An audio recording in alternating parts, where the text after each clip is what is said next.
Hi. So I'm hoping this works. I have my my phone right now rigged up on my wallet on like a satellite dish. So this is how I'm trying to, and it's not going to work. How I'm going to try to do this video. Let's see. Okay. So hopefully we'll have reception out here and my phone won't fall over. I wanted to discuss a few different ideas that come up, all related to parenting and to working on ourselves. Don't those go hand in hand always? And educating our children. And we see actually there's a directive that relates to the opening of this week's Torah portion of Emor. Hey, Rivka.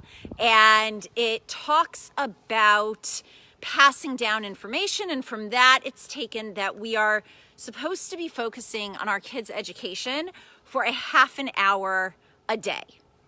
Okay, sounds great, or something we might all aspire to, a lot easier said than done. But then it talks about thinking about their education, and yet the word itself that begins the Torah portion and is the name of the week's portion, Emor, is to speak. So there's the idea, think about it, focus on it, pay attention to, are your kids learning? How are they learning? How do they learn? Are they inspired? Are they curious? What's actually taking place? There's the idea, Chanoch Lenar al pi darko, that every child should be educated according to his or her way, meaning, each child is an individual. Where are they excelling? What do they need to thrive?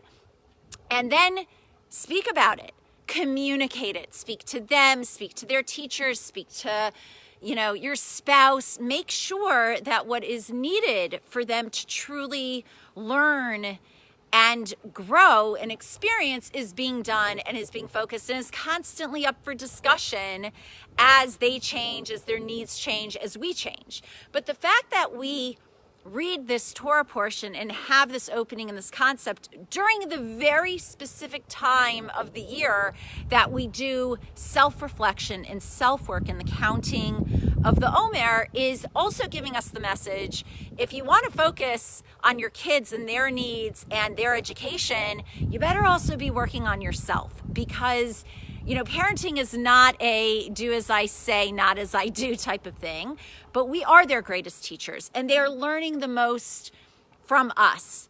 And if we're not inspired, we're not going to be able to show them the importance of being inspired. And if we're not challenging ourselves, and if we're not always working and growing and excelling and improving, then it's very hard to motivate them to do the same thing.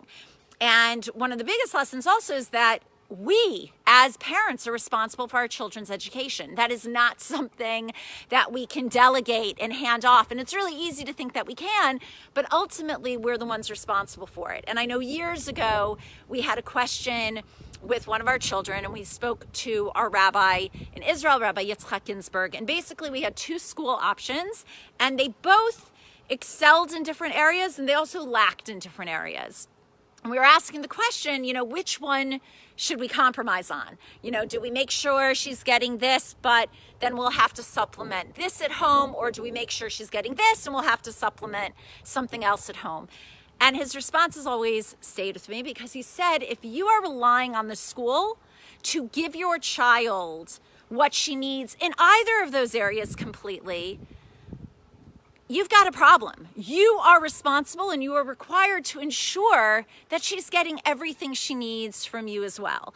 And no, that doesn't mean I need to be the one teaching math or teaching science or teaching history, but I need to constantly be involved in their development and in their growth and how they're learning and what they need, and to ensure that all of that's taking place so that we're working side by side and hand in hand with their schooling and with all the other aspects of their lives that are helping them become the people they are becoming.